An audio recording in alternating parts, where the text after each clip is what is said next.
ये दोनों ही बातें श्री कृष्ण जी जानते थे कि अंतर्यामी प्रभु हैं।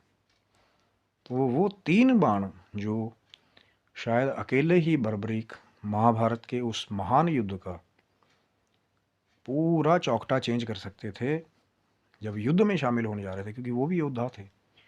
अब भीम जी का वो जो रक्त है, जो घटोत्कच जी के अंदर भी था, फिर आगे बर्बरी के अंदर भी आया, तो वो जो योद्धा का रक्त था वो अपना प्रभाव तो उसने दिखाना था। इसीलिए बर्बरी के भी बहुत बड़े योद्धा थे।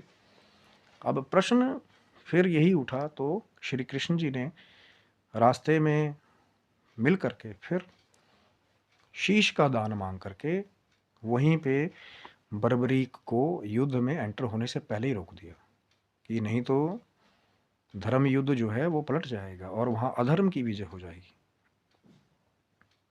पर यहीं से वो दूसरा प्रश्न भी तो उठता है ना कि वो जो 3 बाण थे, अब ये 2 प्रश्न यहां से उठते हैं। एक जिसके बारे में मैंने पहले वीडियो बनाया था कि अभी जब श्री कृष्ण जी ने बर्बरीक का शीश का दान ले लिया, उसके बाद वो 3 बाण कहाँ गए, वो एक अनदर चर्चा है। जो पिछली वीडियो में भी हमने रहस्य के बारे में बात करने की कोशिश की थी, उसके बहुत सारे तथ्य हैं। चैनल को सब्सक्राइब रखिएगा, हो सकता है आपका प्रश्न आएगा तो आगे फिर उस वीडियो में बात करने की कोशिश करेंगे इस बारे में कि जब श्री कृष्ण जी ने शीश का दान ले लिया बर्बरीक से, तो वो 3 शक्तिशाली बाण कहाँ गए या आज कहाँ है, ये रहस्य है। लेकिन जब फ्लैशबैक में जाएंगे कि बर्बरीक जी के पास, खाटू श्याम जी के पास वो 3 बाण कहाँ से आए थे, वो भी तो चर्चा है। क्योंकि पहले उनको प्राप्त किया गया। अब बहुत जगह ये मिलता है कि अलग हरि अनंत हरि कथा अनंता, कई जगह ये मिलता है कि भगवान शिव की और माँ जगदम्बा की संयुक्त आराधना के बाद बर्बरीक को वो 3 बाण जो है वो प्राप्त हुए थे। वही वाले 3 बाण शक्तिशाली, कि पहले से अंकित कर देना, दूसरे से रक्षित कर देना और तीसरे से फिर लक्ष्य का विनाश कर देना।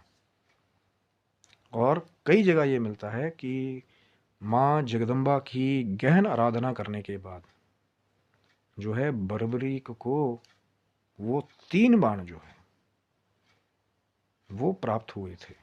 क्योंकि माँ का स्थान कहाँ था, हिमाचल में, मनाली में आ जाइए।